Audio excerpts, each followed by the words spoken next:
mechacha ema obi biara apaba daily trends eno ano aso eguso se dia da ye de ebrem no enen so ensem a editie e wo magana ene amagodo a akaso ene de brem ye ensem no ye ko ensem no emu na ye ko ye no awrahosam bi asi ewo wasadu nkwa awrahosam wasie ne se maame bi o wanya finhye aduanan mienu efinhye aduanan mienu wone ne mam yensa wo matina nanom wonsedo enye se dan na bubo wo mo anase ka nkwanhye anase jahwehwe bi na koma no homene so anase 3D yade pompo same bi na bo wo mo manam so mo to nanom wonsedo yeso wo mo kwa nyina wo mo kwa nyina ne se kokoo nua no de aye dada na wawa no na ja wo masesa no mo de abafie na ja so mo beto so mo de be de o eti maame ne mam yensa wo makwa ba amo mo de nyina na ba begu kwanchen ho na nkwara imi ensa so mo kwa kodware so bi mo ho galamse fu amana ya eso to ana kwatarimi ya se nkwara ko so mo kodware no mo hyase so mo tem ni pambro eso di wo mo ko eso di wo mo ko ba tan wodo ne ma wo huru to se twongon wo kwa koyi nkwada yi wono so fam amo ato anana mo nse do na wasadu nkwa yi assembly member won potamo ye friend pokata ye ne opanyini kata twetwe nkomo ka opanyini kata akwa bo wana bo na awrahosam die wo de tobo mon potam wo sa amana na edo so ho amana wo ho no ho amana bo amana no galamsefo no no pe amoya yake ejima ya kuja seniti enti anti idi wo no ma okun omo a no ma omo tane ko mo jamra no asu efipe na kwe atentese ti se asu yanku a oni ka na wo ye te dia ye ha ya kwe ku akwe nkumre mka ko pe ku sidat na o ya no akotum ana se ti tele o dia ya sama kan ya ko ni na di dia do sia o ye na ko sia atente tinese we enya asem dada nemom amafo taitom de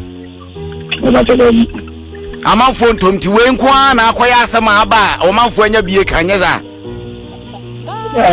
ya woni se we je NDC da ba ta ko kuma amen na ti ya ko ni pe chai chi do NDC ko do so wana bujina suma me o manfo amra Facebook YouTube TikTok Instagram wo batai ne ma ne gu hoyo ke hu ye yeso wo batai ne nim de ne ma bedie entin ko wo fa ne ho nko na nko hwe ne ma na so we de ba mo wo so ma me na se ne ma ni nyina da nipa nan ama sambre ma tina na no wonse do asambre ye hwe edika ma me no wo yo bi a munim no potamo ma me no munim na me se ka ta wo ya bi ni se dia o ko wo na enyina na se nye bra edika wo kwa enyina ni atore ko ni joko fumbi ale to de enyina be filo so ti e ho anu wonam de bia na se na de wo na adwene so wo fa bom kwan bi na kofa se bi bae ni ti ben ni ti ni de bia ko pika ade be da be ko ti la kwa enti ni ti ni e ben mo aya na no so na ye da mi pe yanko kuntinam ta ja fice da bace aka fice jana ba ana da yanko fum yanko fum na ejiwo ona bo chiawoma me na wonsam na wo kan mentini ye wo sit sound da na me da no na ye yiwo kumbo enti am se sata mo na se ono ya na je se yanko be bidia ene ono ne man ko pe ijano de beshi yerese ya amana iwo kasa anya ba ko anya mienu anya miensa a obi akotom na ebi nsi da enti ne ye betumi agina wesu akasa ebi betumi asasi wana bo mu ye ne den ye de ho se ha de ye tana ma penfo aso ati ta achoja fo ni abaye ni fo mu kuntia de lamse ni de ha de mu ba pa ebe ko etiana se bi ati ta ko ni se bia atoja for eba ebi ana de oye ji mena bibi ana no asita no mala no tane e jamla no ye hawa o mu so mu nyanti ese ebi operation bi ebe kwa sa ha no ye duma na anadona na wa asita no meda no ko e ja amala no ebi on so ana ama ba sisa mu no ma no e ko o sisa mu no ma na o ma hobi dia soja for ba na mo fa mo machine ma be kata amra no sudin Honorable ya no asene emfa unsi aja wo de oso nkra won so amane po kata ukopie mu wasadun kwa won ne assembly member hosma wonabo ina abrofo sem ekoso wadi mu nchiri mu abre ne kwa abanya ifri so a what about me lose elections and people lose elections no and yes say you lose election based on visible performance nye de bi nye de bi na mum nkofo ne ye ya ma ye hu ye hi enti asem bi on beka bia obi agiedi ekomo so ba kakra what you say na obi agiedi na ma menhwe asem mkeka ye mu se na nye enibre ene abufuo bi na abaga na fo mu atia MPP a eka obi be ka chomo se mo fa mo nkwasa se mo so ho na de so mo kan nyansemi Bank Square what say was it the tallest building in Ghana yeah say obi say Bank Square ebo no e di kekenti nti meyensi da bi eninti so mo ba on ba jisika no ama aban ti o edan a yesi ama o man Ghana aye do aban sika de ye di aban sika na esi no kwabra ne bi ti ho say edan ne boarding enu nti eye corruption it's so ba o ka kwabra ne kura waka ni so ka se odudin twi kwadon tobi jojen naka me alikota meka se ka bese meka se kwabra ne kan e ba kwadon tofo bi jiji no mo de na ma bonje demonstration se Bank Square ne boarding bese me hwa de bi wo se still financial recoveries from corruption cases a black one that is graphic online wo se Ora identified over $21 billion in potential recoveries. That's what my brother. Who you nipa better disaster full? That's my brother. No, I can't just like that. Who is who you nipa? Who better disaster where they said? What could that since when? Any a call to her will be a difficult person. Was it Metia? So far, Ghana and Babamians. At Wednesday, dear, got that I went here and made Nico too. And Dr. Komlado for me boy apart from that one be a black one revealed that Ora's investigation into 36 high profile cases alone could yield up to $20.49 billion. And you know Ghana you see kako di go for bi ho to man yan kwaje and then say woman to first can ma Ghana for kwaje can try black one if you are successful in recoveries we can retrieve as much as $20.49 billion United States dollars. The cases include major corruption scandals involving. Look at this rubbish. Look at Adiri and Yansa major scandals like the National Cathedral project. National Cathedral project. Where is the scandal? But Omulebu no a scandal. I mean this for the new to Ghana Power Distribution Services PDS Omulebu no a scandal. And to number this car act so salt pond decommissioning project. Yerusalem a scandal. Now how come put the now he said Ora's findings indicate that prime state lands were sold at shockingly low prices, leading to an estimated revenue loss of $702 million. Some people acquired prime cantonment land for as low as 42,000 cedis. Land that should fetch $500,000 more per plot at fair market value. I buy property and then land cruises are multi-timono. And you bet me Avalon and Yachu to moon. What got car and neck?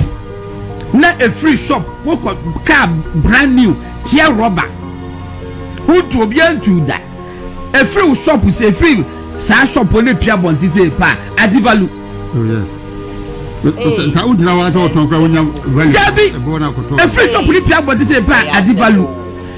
In fact, what you can bear 1 year and not 2 years near the command friend is saying that the BV STC some value car you sue and never be as you use come standard what car $100,000 what the call this value 2 years ever better $32,000 now a black party baby was say Ado akoto ka $100,000 it difference of $70,000 I say ma utia. That is oral for you. For damn sim. Na ye bepe time. Nya kaka ni akum. Ama Ghana fo mu say bibi ne baaye. Abufuo bi ene baaye. Ye nu nti na ejije sanse ofuo bi ediye. Ema ekoto aba ema NDC. Ba omu ntimi. Ena omu say wo mo ankasa domilevu. Was it day? Was omu keka bomu keke o ma se dan value ayi bia. Ama na tele general so akasa. Na sela mu ora no. E se ora no kan ko mu di ka gu no. Ansa kra na se o man no mo bi kai no maka. Yo. Ba ko be de be sa fagis kan. Kan ba bi no akwa. Jam said you, what are the it's in and then Crawford any abrese. Who send people for Weska? Everywhere Weska is Canama and so I won't mean his camp. Yo, Sass me he funny camp. It's a man and Crawford so any abre. What I say, that's when back. Neighbor Studio Yanami who said citynewsroom.com a story.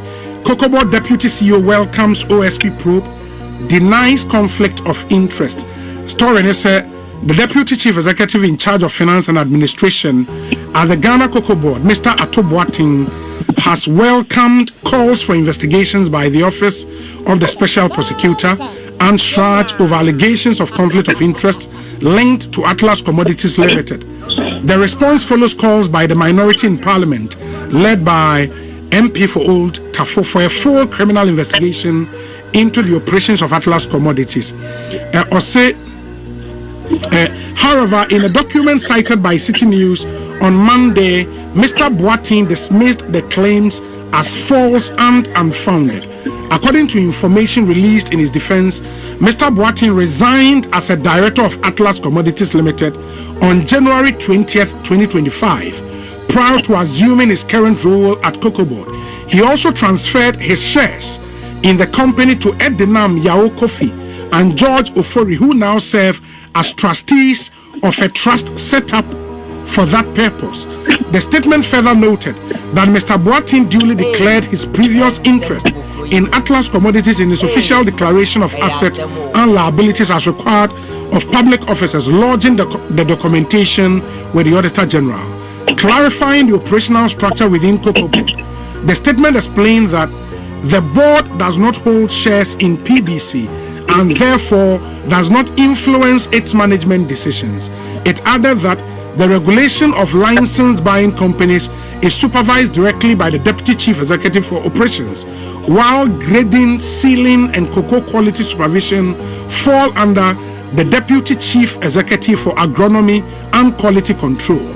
Distribution and allocation of seed money to licensed buying companies, when applicable, is undertaken by the Research Department under the Deputy Chief Executive for Operations and sanctioned by the Cocoa Board.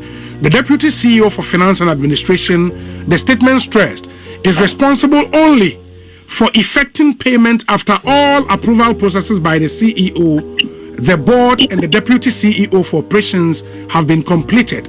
The statement also indicated that for the past 2 years, Cocoa Board has not provided seed money to licensed buying companies to purchase cocoa beans. Instead, the companies have had to secure their own buyers or obtain bank financing to fund their purchases. Based on this fact, the statement maintained that Mr. Boateng has not used his position to influence decisions in favor of Atlas Commodities. And he also questioned why the MP would continue to publicly press the matter after petitioning the OSP and SRAJ, instead of awaiting the outcome of the investigations. In the Honorable Eko Vincent Asifua, official response from Deputy CEO NDC, Obi Kafahon. Obi,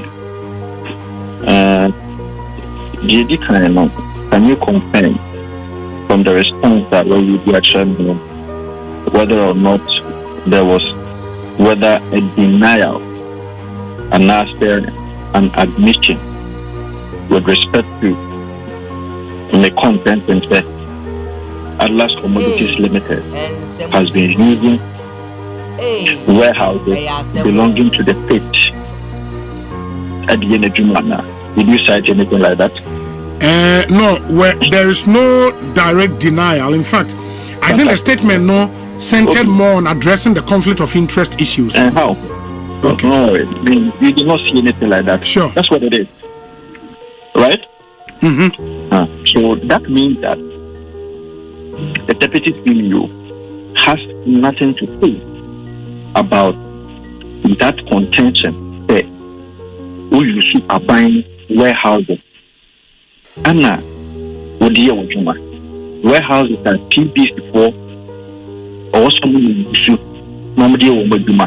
Now, private company and from that because we get the watching him PVC workers sponsor. And now the other at the top now and now you show the purchasing class now the old Juma. And I want to cut watching the bow.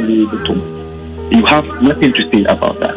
So that means that it is a contention that the man by conduct has agreed that I was not wrong. Secondly, Obi, you know the call law school. Now call law of trust. Man, what for more personal category and say or transfer me first. Yes. No transfer, you know. We na company no ankasa no etade ade no koma eta state. Eneza.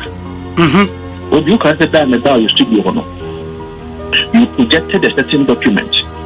That registered in our department the document now projected. Yes. When you have time, please just take please.